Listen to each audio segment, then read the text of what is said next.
Because so much of singing is emotional expression, right? For me, I think singing is a technology invented by humans to be able to express high level emotion.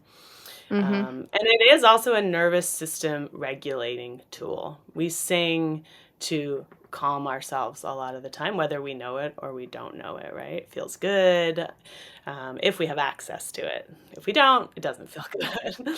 So.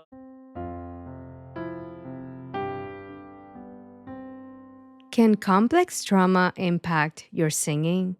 If I were to be asked this question, my answer would be absolutely. I think complex trauma can leave a mark in every aspect of your life. As a singer myself, I have noticed that my own trauma responses follow me on stage. As I have continued to heal, I have realized how much my trauma responses were a part of my day to day life, even when I was singing. This week, I am delighted to be joined by a fellow singer and singing teacher, Ali Boyce. Ali has worn many hats throughout her life, but this week we are going to focus on her singing work with trauma survivors. Ali and I talk about how trauma can disconnect us from our bodies and make singing a triggering experience, coping with performance anxiety, the importance of becoming aware of the sensations we feel when we sing, tools that can help singers find their authentic voice, and bringing playfulness into sound making. Ali also talks about a RRP group she runs with her sister Marissa Boyce.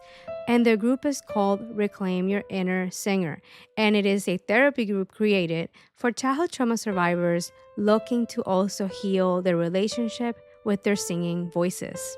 This is an episode you won't want to miss if you are a singer or a creative person in other ways. Hi, I am Raysa, a survivor of narcissistic abuse, and I have complex post-traumatic stress disorder. And you are listening to Hello Trauma Brain, a podcast where I share my experiences living with complex PTSD. My hope is this podcast can help destigmatize mental illness and provide support to anyone diagnosed with C-PTSD who thinks they might have it or has a loved one with this diagnosis. Quick reminder, I am not a licensed psychologist or mental health care professional, and this podcast is not meant to replace nor substitute the care of psychologists, other mental or medical health care professionals. If you think you might have complex PTSD or any of the conditions or disorders mentioned in this podcast, please reach out to your primary care or mental health care provider. Any individuals or resources mentioned in this podcast are not sponsoring Hello Trauma Brain. The views, thoughts, and opinions expressed by this week's guest are solely their own and do not represent the views, thoughts, and opinions of Hello Trauma Brain and the host. This episode may reference trauma or abuse, and listener discretion is advised. Remember, you can always pause or skip this episode at any time. And now, let's get back to the episode.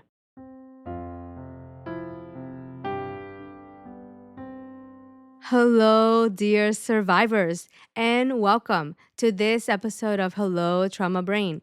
Thank you so much for joining me today. If you are listening on YouTube, a gentle reminder to hit the like button to let me know this episode was helpful. So, my check in for this week, I'm kind of struggling with what to say, and I'm noticing that's coming from a place of I've been feeling pretty under control. There have been some triggers that have come my way this week, but I was able to navigate them and they did not wreck my week. And I feel like I don't know what to do with weeks where shit's not hitting the fan, for lack of a better word. Feel like when things are feeling more manageable, I I guess it kind of feels boring or maybe not worth noting. But instead of ignoring it and treating it like it's not something to even mention, I am going to mention it. I'm going to mention the fact that I saw the first house centipede of the season this week. I kept fairly calm And I think I got it the next day. I wasn't able to get it that night, which in the past would have set me on a really bad trigger, and it would have been very hard to sleep knowing that I didn't get it. But I was able to go to bed. I slept. The next night I saw it again. I think I saw the same thing, and it's gone. And I'm just gonna keep embracing the radical acceptance. God, can't believe I'm talking about this shit here. This is wild, but I am. This is my life. And you know what? That's a big deal for me. That feels very empowering. Might not to a lot of people, but for me, someone with a phobia and someone who has struggled with these suckers for so many years, that felt like a big win. I am also noticing as I am saying this that quite a bit happened this week. It just feels like, I don't know, does this happen to you where you're looking back at your week and things feel like it happened forever ago, but it was only a few days ago? Kind of having that feeling right now. So, about a week ago, I also went to a transvisibility event. It was a game night, and I had a really nice time. I went a little bit later and I was able to make a few connections, and it was really nice. It was nice and peaceful. And I have to say, yeah, I'm still getting used to being around people that are not like very over the top, which now I am starting to figure out is a bit of a sign of possible toxicity. There's something about being with people that are calm that it feels very new. I guess it lacks the chaotic dopamine effect. As I heal, I'm starting to appreciate how nice that actually is and how I want more of that. And though it might feel a little bit underwhelming at first, I'm realizing now that that's actually the healthy thing. It shouldn't be this over the top thing that leaves me feeling very activated at the end of the night. And this is definitely not what happened earlier this week. Also, I feel like other areas of my life are starting to show the fruits of the labor that I've been engaging in the past years healing in the way that I have. And that being said, I want to transition into this week's episode. I'm really excited to share this conversation with you because it is very close to my heart. It combines the two things that I am the most passionate about, which is singing and healing complex trauma. And this week, I am delighted to be joined by Ali Boyce. I found her Instagram account and immediately related to her posts about singing and inner child healing work.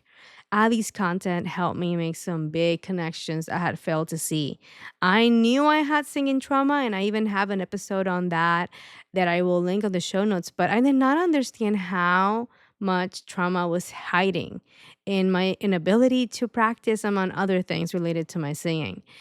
A few things to note. This is going to be part one of my conversation with Ali. Next week, I will release part two and the remainder of our conversation. Another reminder is that the video footage for only the conversation portion of this episode will be available on the YouTube channel and Spotify. I hope you are able to enjoy and get something out of Ali and her insights. And without any further delay, here is part one of my conversation with Ali Boyce.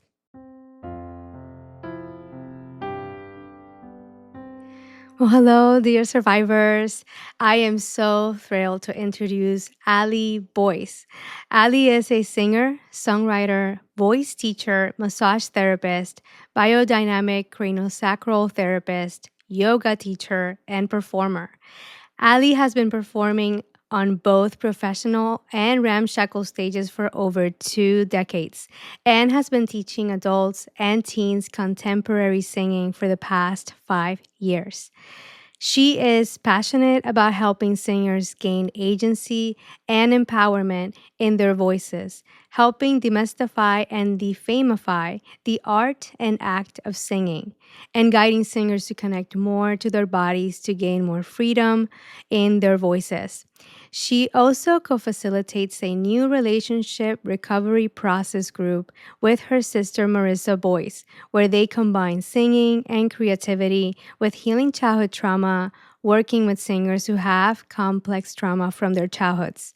Ali has spent the past 6 years intentionally healing her complex PTSD through bodywork, yoga, and movement. dance, songwriting, creative practice, individual somatic therapy, and a 3-year RRP group with Patrick Tehan. This healing process has deeply informed her teaching and facilitation work. Thank you so much, Ali. I'm so thrilled to have you here, and thank you for joining me for this conversation. How are you feeling today? Yeah, I'm feeling a little nervous, to be honest. Yeah, just, but in general, feeling really happy to be here, to be chatting with you. Yeah, yeah. I'm a How are little bit you nervous feeling? too. Yeah. It's always a little bit like it feels like higher stakes when I have a guest.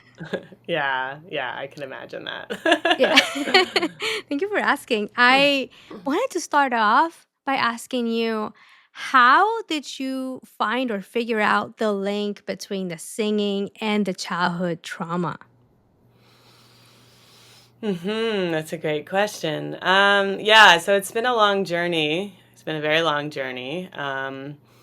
I have always sang in the sense that I've always loved to sing. Like I was like under my covers at night recording Janet Jackson's again, like listening back and recording it again and listening back.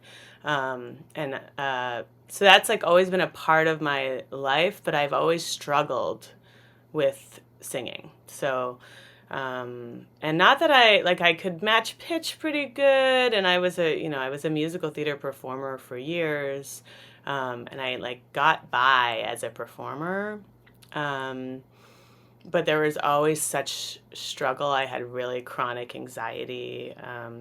I would cycle from like states of depression, anxiety, or kind of just a combination of both. Um, so even though I was like on the outside performing and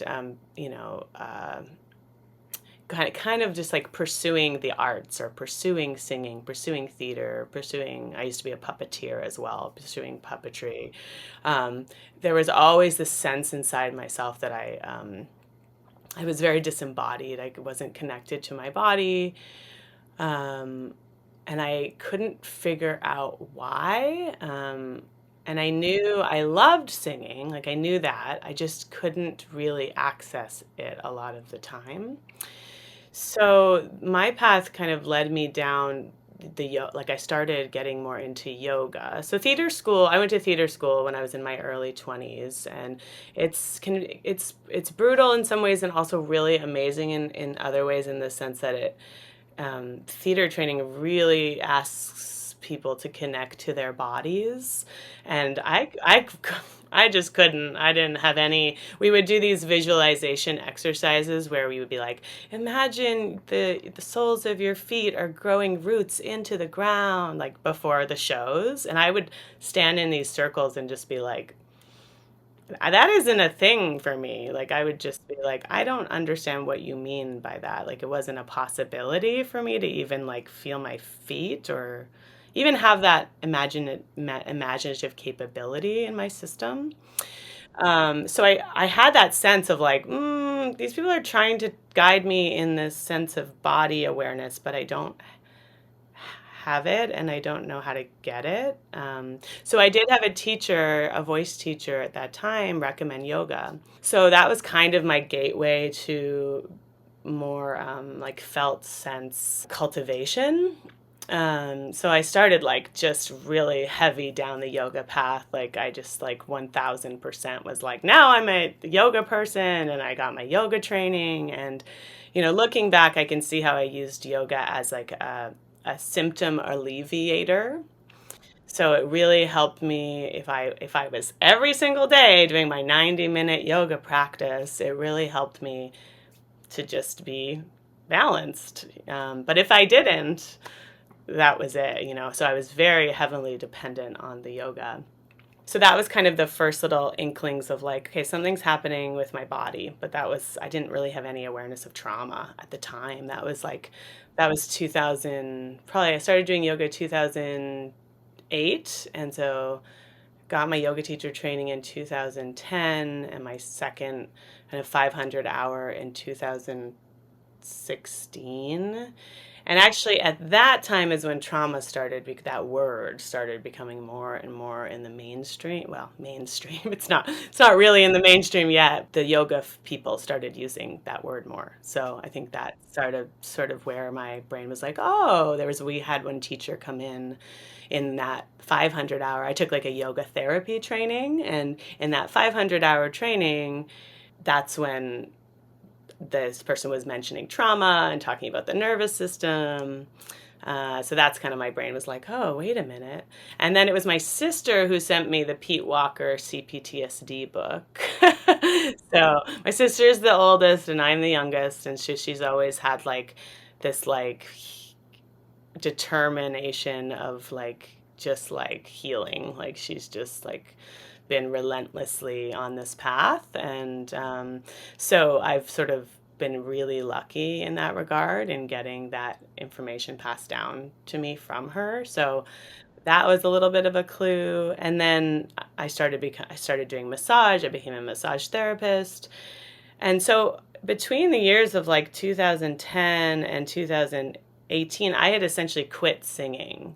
Um, I had had such intense anxiety with performing, and just the sense of like, you mentioned this a little bit in your traumatized singer episode around like, I have no value except as a singer. Sometimes, like, I would sort of flip flop between like, I'm not a singer or I have no value except to be a singer.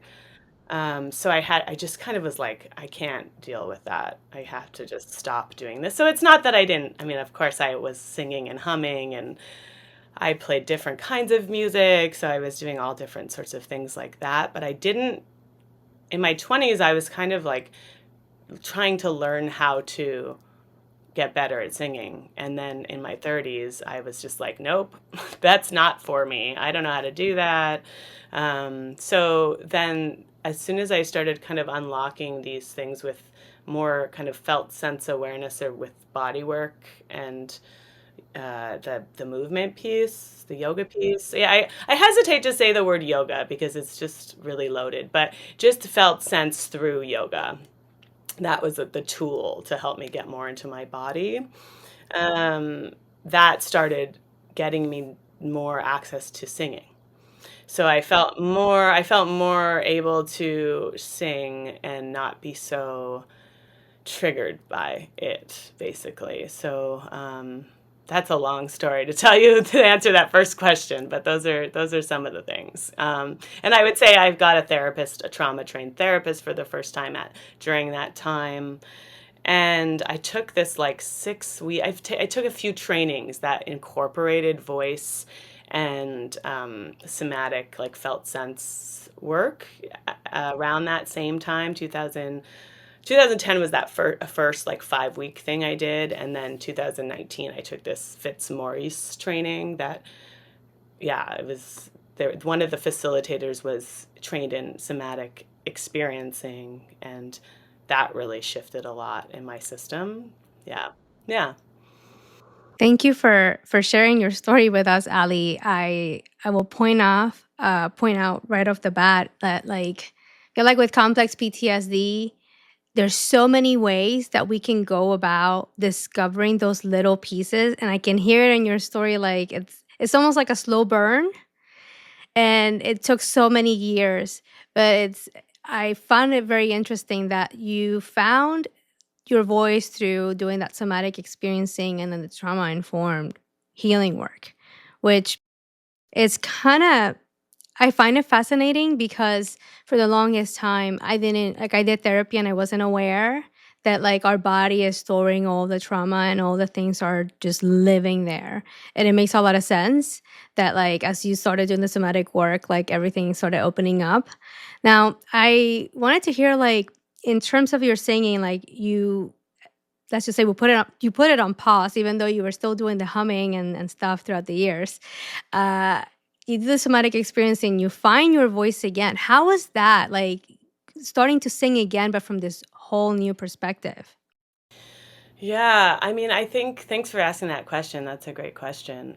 Can I also put like a caveat into the word or a definition into the word somatic? Because a lot of, yeah, I think like that just means like the body, right? So like body work, movement, anything that like is like giving us a more awareness of our body is like cultivating somatic awareness. Just for people who don't necessarily know Oh, what I that love that. Thank you means. for doing that. Um, yeah, it's such an interesting question about that because it was part of my journey was that I was in a nervous system freeze response for most of my life. So in like a functional chronic freeze, which I had no idea about, but looking back, um, so a lot of what started to happen for me because of a lot of the body. I mean, when you go to massage school, you get you get and give massages day in day in day out, like I don't know, tens of hundreds of massages, right? So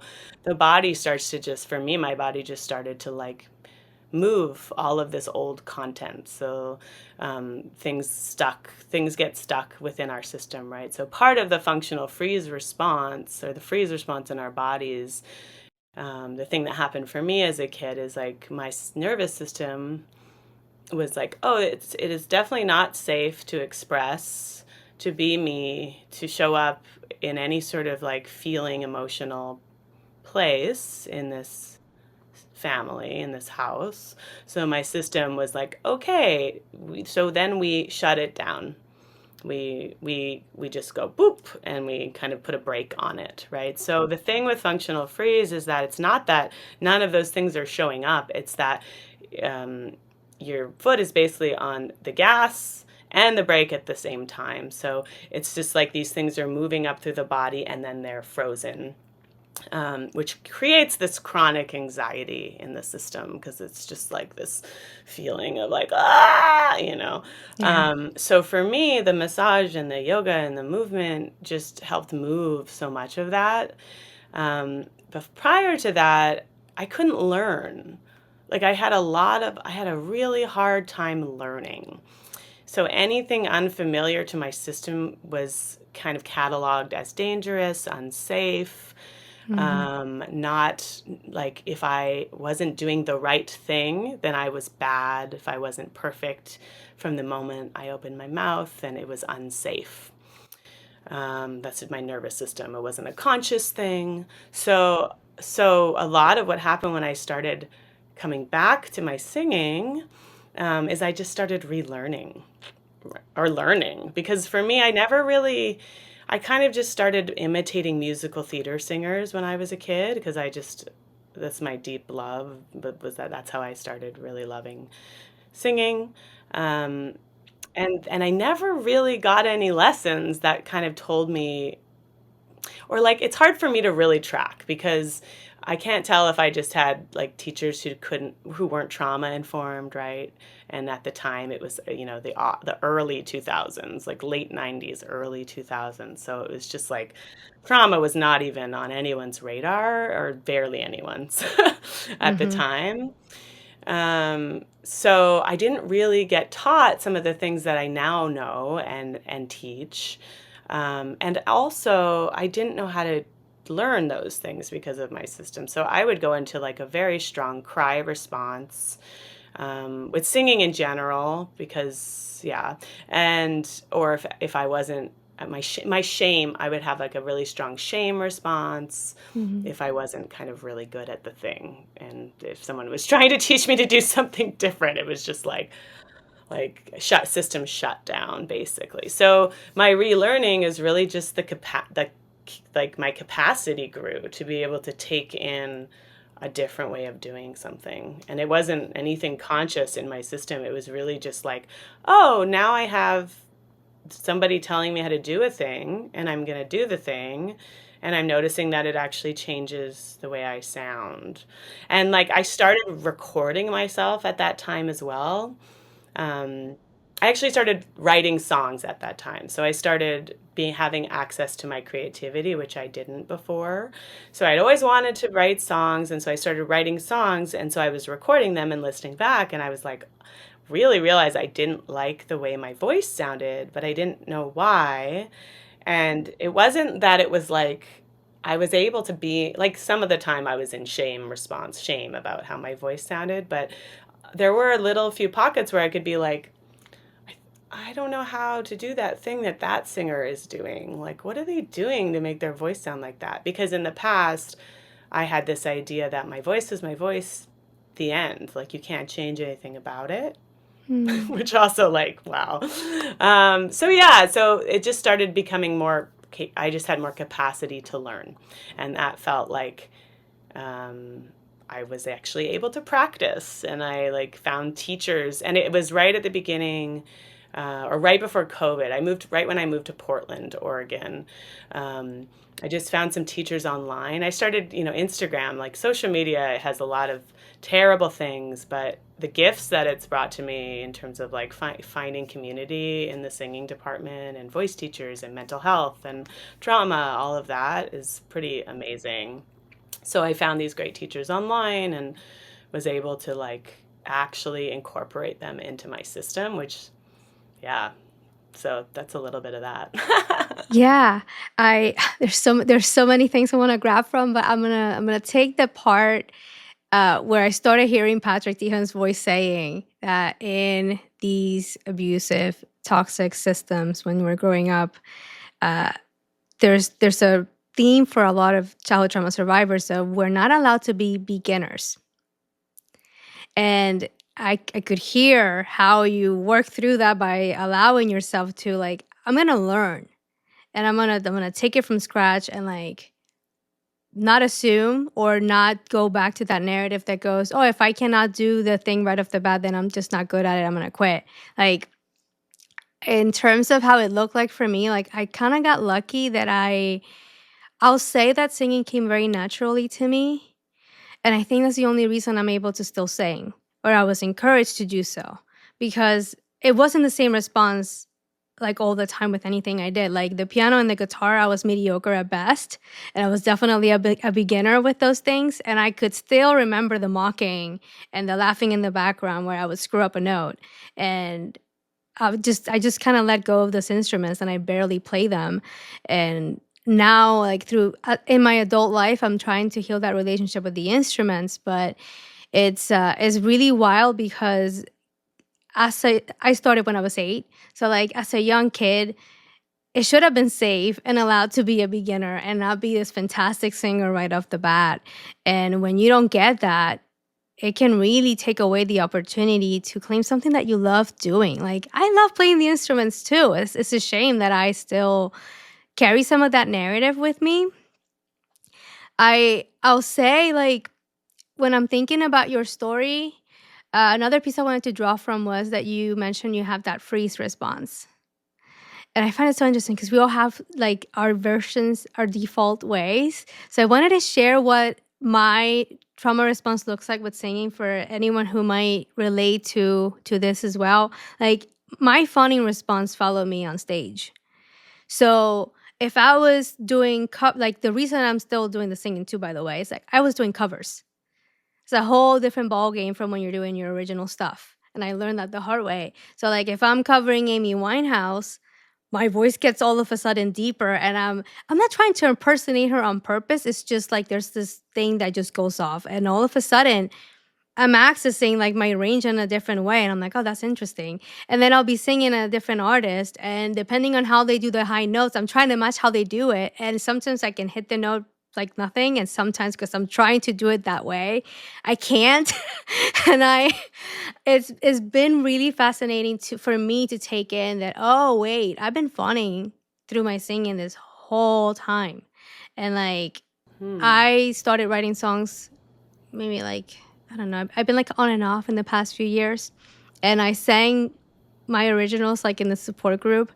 And Ali, I swear, like I felt like somebody grabbed me by the throat and just squeezed it, and my voice wouldn't come out, and I was shaking like a leaf, and my voice was shaking, and it almost felt like I was like back, like where did the almost 3 decades I've been singing go? Where did the singing lessons go? Like I was singing yesterday at a gig and I wasn't nervous and I was able to do it. Like what happened? And when I found your Instagram, I found the answer. Like what happened? What happened is I didn't get to develop my authentic voice, and I don't even know what that is till this day. I'm still trying to figure it out. Like I'm curious to hear, like when you have a client that comes in and they're struggling with their singing, like, because you have that trauma informed piece. You're not the teacher that we all had when we were kids who didn't understand that. And they were just trying to make you do scales and they were just trying to get you to match whatever song you brought in to learn. Like, what's been helpful for your clients when it comes to developing, like, and finding their authentic voice? Yeah, that's a great question. Can I make a comment on your fawning story? Please. Yeah, that's so interesting to me about that that being fawning, because that is also like a mimicking response, right? So like you're mimicking the voice that you're hearing, which is like how humans learn to do anything vocally. Well, anything really, actually. Yeah, yeah, yeah. That's So interesting. yeah, it's interesting to like also put it in the context of a fawn response. I have never thought about that before. So yeah. I think the reason I see it as fawning is because I have this thing and I can feel it when I go on stage. Like, I feel like I all of a sudden Raysa has to go away. And now I have to chameleonize myself. And what are the musicians doing? What is the crowd doing? Let me, like, are they not liking how I'm singing this? Let me try something different so they like it better. And I feel like I'm just just shape shifting my voice and myself to be whatever I need to be to get through that gig. Yeah, that really reminds me of the things that Patrick talks about with sense of self and childhood trauma, right? Like how like most of us just didn't get to form like a healthy or even just a sense of self, and how like there is that sense of like shapeshifterness, and Hmm. I really relate to that. Hmm. Um, yeah, and it's so interesting because like I'm sure as a singer you're so praised for that too, right? Like it's like, wow, you sure do sound like so and so, right? Like Right. and then it's just like, well, yeah, but I want to sound like me. Yeah. Yeah, and 100%. not even knowing what that is. Yeah. Hmm. Yeah, okay. So to answer your question about like if it's when students come into my studio, yeah, if we're working, yeah, so I work with singers kind of who are doing all sorts of things. So I have straight beginners, I have people who are um, working on musical theater material, I have people who are working on their own material, I have people who work on pop and folk songs that are not there, covers. But the kind of through line with that is we are working on exercises because that's just kind of the part of the deal around singing. And for me, I'm actually quite fascinated with the intersection between like the like strengthening flexibility piece and also like the softening, like the engagement and the softening piece around singing. Um, and the trauma piece. So if I know one of my singers has like a C-PTSD background or a complex trauma background, we're not going to be. For me, I'm not in a zone of like get it right, get the pitch right. That's like there's that the angle of like getting something right is not a priority or valued in that regard. It's more about how does it feel in the body. So a lot of orientation that I try to orient my students towards is like turning toward the sensation of like resonance, so like buzzing in the face, it's especially buzzing in the face, but like even the body, right? So just like where do you feel that sound in the body, um, and that can start to turn people toward themselves in a way that is just really unfamiliar, especially if people are trained singers and have never done that. It's a really interesting because a lot of people come in just more focused on how they sound, it's just the way it is, right? So attempting or creating an environment where people can turn more towards their inner sensations, um, I have found that that can be a way for people to just gain more. One of my students said it felt like she had an anchor to kind of hold on to as she was singing. that helped kind of guide her, or like a compass or a map. She said both the words anchor and a map, the metaphors. So that's one way. And that just in general creates our authentic sound, right? Because we are then just tuning into buzziness and going, oh, that feels really good to make that sound. And I don't feel any strain or pushing when I make that sound because I'm able to like kind of lean on this sensational experience versus the sonic experience. Yeah, and I will say that the authentic sound is such an interesting term, right? Because we have our voice, we all have our voices, right? And I feel like a lot of my journey has been about actually like authentic sound doesn't necessarily just mean like, oh, my, it's like going to sound like my speaking voice, because there's style, right? So there's like this whole other chapter of style, and then there's color and tone, and so there's all these different kind of headings under voice, right? That it's like, what does it feel like to just sing freely, and how can it feel so good to sing? And then there's like the like style and color, like then there's choices we can make. We have tool belts. So that's kind of the track that I like to kind of guide students in, is the direction of like, okay, well, we want to have like vocal freedom, which means actually just like, does it feel good to sing? Mm-hmm. And then we can add style and those sorts of things. Yeah. Yeah. Yeah. Oh my gosh. I'm just, I'm gonna take that in. I'm gonna take that in. That's a lot of words. That no, that was, I, Oh. my brain is just blown, but not. It wasn't too much. It was just like I didn't even think of that. Like I, wow. Okay. So Can I going mention? back to, sorry. Go ahead. Can I mention one more piece of this? Yeah. Yeah. Yeah. So this is a really tricky job and a really tricky thing for trauma survivors, because we don't feel our body. The point of like our nervous system has adapted to like in a brilliant way to keep us alive, and that means we don't tend to feel subtle, nuanced sensations, especially when we haven't done any healing work yet. So it's really not an easy task. So if that's the case, like if I'm working with somebody who's really just like, there's no ability to connect to sensation, there can be a lot of shame to that. Like I've had people try to do that for me in the past and been like, I feel nothing.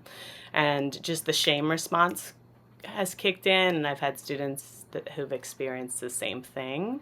And so sometimes it is, you have to do the gross thing, like the larger action with people. So like making really loud sounds, weird sounds, funny sounds, being really trying to get more playfulness into sound making for them, which again can be triggering too, right? So like part of it is really just trying to tune into capacity of the nervous system before me. I like to think about it in capacity because we're not ready until we're ready. And that is a nervous system thing, right? We can't expect ourselves to be like, okay, now I'm going to like talk my way into singing my own material in front of a crowd, and expect that we're not going to be triggered by that if we haven't kind of slowly expanded our nervous system capacity. So a lot of the teaching that I try to do, it's challenging, is like trying to understand the capacity and like just be like, okay, how are we doing? And get more awareness around like, is somebody dissociated? Is somebody still in their body? That kind of thing. So Yeah. I appreciate you adding that extra layer into this because you're what I'm hearing is there's a lot of relational healing involved in the role that you're playing with someone who comes in to see you. And it's like changing that experience of maybe when they were 9, they were told that they did not sound good, they were screaming too much or whatever. And here comes a new teacher, a new coach. You're not discouraging that. You're actually encouraging all those things that were shamed and all those things that were discouraged. And just hearing it alone for me is like, wow, that's powerful, because that's a lot of the stuff that got taken away. And especially when you're a kid, like kids love exploring with things. The tendency is to be imaginative. So when we're losing the capacity to do these things because all this other stuff is going around us and there's just no bandwidth for that playfulness, and there's no encouragement, and there's no space for it, that alone would, I can only imagine it would be so healing for one of your clients to experience. I'm not shocked that that alone can also like open up the possibilities of all these other things, like that they didn't think they could do it, now they can. Does that make sense? I'm like, Yeah, for sure. Yeah. I think like the biggest thing about like I never in my vocal training I never got like let's just do some weird things. Let's make some weird sounds, and that's mostly where I start with people, because the buzzy work, like the internal felt sense awareness work is pretty nuanced, and so it can just get kind of people it's not for everyone at first. mm-hmm. So the weird sounds, the playfulness, kind of doing like, especially because I do all the sounds with them, or before call and response kind of thing, especially if somebody is like, what is happening? And then incorporating the body with that too, in terms of like body movements, arms flowing, stomping, squatting, reaching arms, those sorts of things as well, just help the body, because the body is just like, what do I do? Yeah. The body's just like, I gotta be, and so the body just ends up like this, right? So getting the body kind of moving, doing kind of like bilateral stimulation stuff, Mm-hmm. that kind of stuff can be super helpful as well. Wow. Yeah, yeah. Wow. That's that's amazing. I feel like, yeah, that's nowhere near what I got. I've done singing lessons in the past, and for a while I was trying to teach too, and I would, I mean, I'm gonna say like 90%. Maybe I get it wrong with some people, but like usually the student comes in with this song that they want to do, and they want to sound exactly like the singer. And remembering now one of your Instagram posts where you were talking about, do not compare yourself to someone who is recording in a studio and has all these effects and has all these things added and reverb and all these special things. And of course, when you sing in your living room, you're not gonna sound like a produced artist or someone who's singing live who also has a team of studio engineers that are adding stuff to the live recording. Like, it's it can be so easy to listen to yourself singing in your living room with no effects and go, I don't sound like that at all, and I never will. Like, it's humanly impossible. And those artists in their living room, they don't sound like what the recording sounds like either. They sure don't. I know, and I don't think people. I honestly think, yeah, it's definitely like 90% of people my students who I share that with are like, I never thought of that, because like why would we? Our culture just we just see the product, right? We just see the product, so it's on everything. Yeah, Yeah. And I won't go down the rabbit hole of like, even posts on social media don't help with that.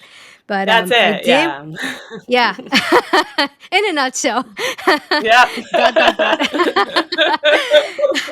I I did want to ask you, and maybe some of the things you mentioned come into play into this, but I did wanted to ask you in terms of RRP work, because your singing group with your sister Marissa is very unique. You're adding something new to this approach.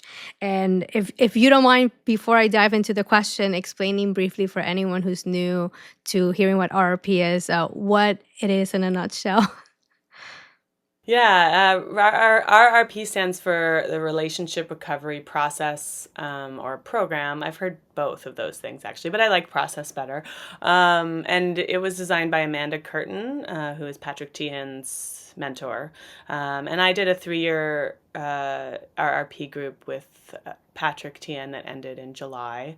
And it's a process that allows us to grieve what we didn't get, what our inner child what our little, what our younger part didn't get around our parenting and the parents we got and our childhoods.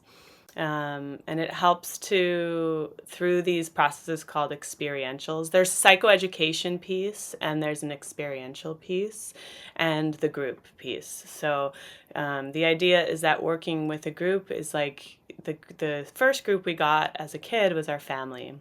And so the idea of the group model is we're creating intimacy, developing intimacy with people in a way that feels just, healthy or more healthy than it was as a kid. And because what happens for us as survivors, and I probably don't need to tell this to your audience, but just in case somebody doesn't know this, is that we tend to start to feel like that all connection is unsafe. And it can be really tricky to have any sort of relationship. So that's like where we get triggered the most is in any relational setting, at work, with our partners, with our friends, with our parents, with our siblings, just like one trigger, chronic trigger. So what tends to happen for people is they either they isolate or they're like really enmeshed or codependent with people. So, or there's a combination of those things.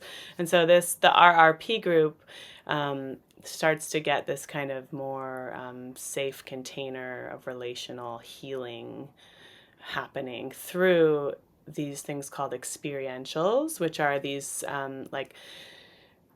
experiences that you do that are then witnessed by the group, by the facilitator, the therapist, and then you get feedback on the experiential and to your inner kid. And it's all feedback that's like positive, right? Supportive, encouraging, the opposite of what one probably got as a kid, right? That's it in a nutshell. And then there's the inner child reparenting work. So the big kind of piece of it is that we're learning how to reparent our inner child, our inner kid, our younger part, however you want to term that, in a way that we never got parented. So gentle, good enough, compassionate parenting. Yeah. Thank you. That's Yeah. anyone listening who wants to learn a little bit more about RRP. I will link an episode I did on my experience with the short term group that I did last year, and that will be linked to the show notes. Now, Ali, I wanted to ask you in terms of this new group, now you're incorporating the singing, how does that work? And how did you come up with this idea? Yeah, how does it work? So this is an experiment. So it is actually a big testament to like me and my sister's nervous system healing because honestly, experiments for a trauma survivor are very tricky. Like any ambiguity, everything kind of has to be black and white, right? So we're in this gray zone with it because we've never done this piece of it before. My sister has many groups going. She's highly experienced, trained RRP therapist, but this element adding to it is a whole new thing for us. So far, let's see, we are 3 months, almost 3 months into our first group, and so what's the goal of this group and the people we're working with are singers who feel stuck around their creativity, expression, and singing. So we are using like felt sense somatic exercises combined with sounding right now. So we're starting really, really slowly to kind of work at the pace of the nervous system. So the groups are on Zoom, so people have currently have their microphones off, and everybody's exploring their sounding capabilities, their sensing capabilities at their own pace, right? So we're combining those sorts of things with the RRP experientials. So we are moving on to genograms. Um, so the first few couple months of group is a lot of psychoeducation around, the nervous system and triggers, and we do a thing called we go over the Children's Bill of Rights, which you'll find that in Patrick's YouTube.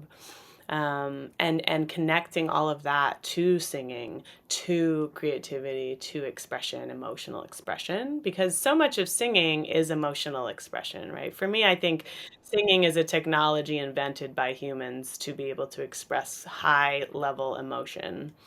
Mm-hmm. And it is also a nervous system regulating tool. We sing to calm ourselves a lot of the time, whether we know it or we don't know it, right? It feels good if we have access to it. If we don't, it doesn't feel good. So, the idea that the idea of it is, how did I come up with it? I don't know. It just sort of formed. I had these, I was doing RRP. I was getting my singing was feeling like, for me, I feel like my singing voice is just a totally different creature than it was before I started my healing journey. Like I now can, like, I can just sing with ease. I used to just be a total, I used to push, strain, over effort. Yeah. I would lose my voice. I would feel hoarse. I would feel dissociated, disembodied. I couldn't really practice.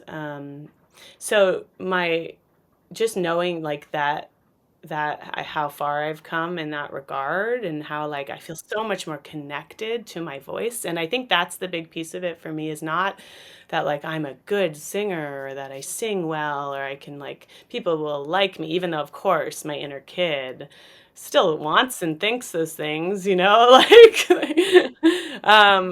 the big, my adults, like, they value, like, this relationships to my voice, the nourishing connection, the cultivating that relationship. And that's a relational thing, right? So it's like so just seeing how the group helped me, and all the other pieces in terms of my, felt sense awareness and body work, that I started realizing, like, oh, like, this is a big piece to, like, why I couldn't really sing before, is because of my CPTSD, and, like, I couldn't actually access a lot of these things. It wasn't because I was, like, bad or broken or I don't know, all the things that I used to think. So yeah, that's part of it. And then my sister's running these groups, and so we were just talking about what a cool idea it would be to start doing that, and that's it, really. Brilliant. Yeah. So I will say it's such a brilliant idea. I'm so glad that this offering is basically becoming a thing, and like I know this is the first one and it's experimental, but even, whatever happens to it, like that still shows the potential that RRP can have, like all the applications that it can have in so many ways. Like the singing resonates with me 'cause I'm a singer, but I wonder what would it would be with like people that have, I don't know, sport trauma or other areas of their life that have been impacted by their CBTSD. So I hope it continues to be well, because I'm really rooting for this experiment you're both doing. Yeah, it's going really well. Yeah, I mean, I That's wonderful. anticipate we will continue. So with the way the RRP group works is you start with a 6 month, like, kind of chapter one, and then if people want to continue, you do another chunk of time. So I anticipate we will, and because honestly, it really is like group. The 6 month group is, you've done the short term group, so it's like it really is chapter one. It's like, then it's like there's so much more to kind of get into, and you're kind of just getting the container.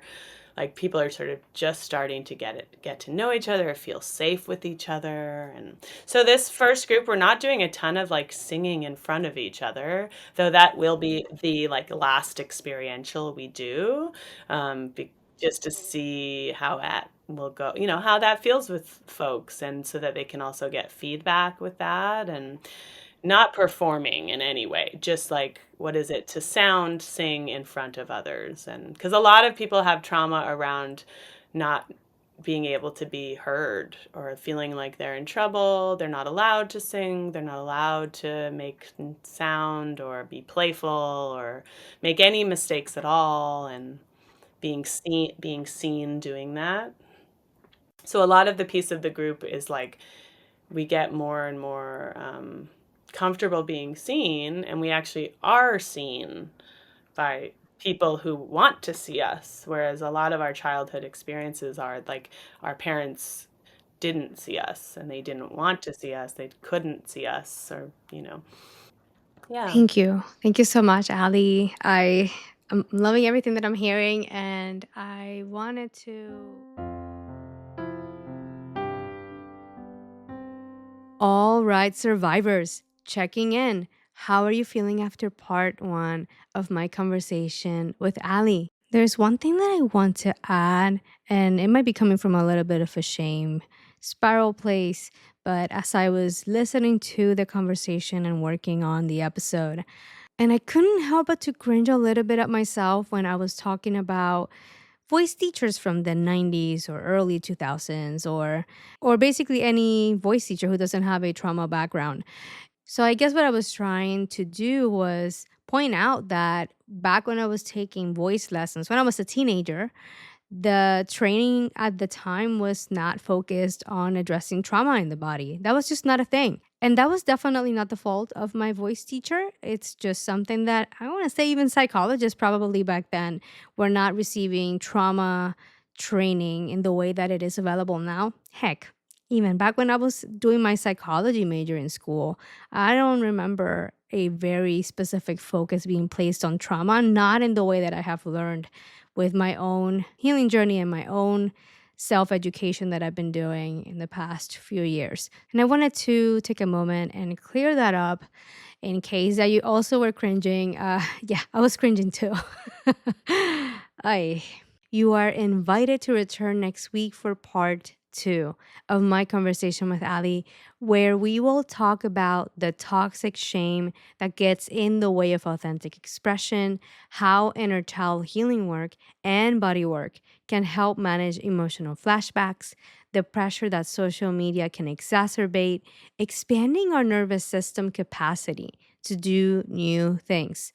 Also, Ali will share an exercise she uses to help her bring herself back from a trigger, and so much more. In this week's healing invitation, I want to offer you a few things to reflect about. What is your relationship with creativity? Was there something you enjoyed doing as a kid? Were you allowed to explore that or not? If you struggle with creativity, I invite you to take a minute this week. Set the timer for 60 seconds and give yourself permission to try the thing. It can be singing, drawing, dancing. The sky is the limit on this one. Even just thinking about yourself doing that thing is enough. How do you feel at the end of the 60 seconds? Reflect on that feeling, and I invite you to return next week for a healing invitation inspired by this week's guest, Ali Boyce. Please let me know how this week's healing invitation goes if you choose to accept it. Before we wrap up this episode, all music and production is courtesy of yours truly. Also, I want to share a few ways you can support this podcast. You can subscribe and leave a 5-star review on Apple Podcasts, Spotify, Amazon Music, or the platform that you are using to listen. Share this episode with anyone you think could find this podcast helpful. Subscribe to the Hello Trauma Brain YouTube channel and hit the notification bell to be the first to know when I post a new episode. And you can make a donation via PayPal. I want to thank you in advance for your support. A little can go a very long way in helping the podcast reach more survivors that could benefit from finding this content. No worries, all links will be provided in the show notes. Thank you for joining me and Ali today. We hope you found this episode helpful. I wish you the best as you heal your relationship with your creativity. It is time for our farewell affirmations. I invite you to repeat after me. I welcome the belief that I am enough.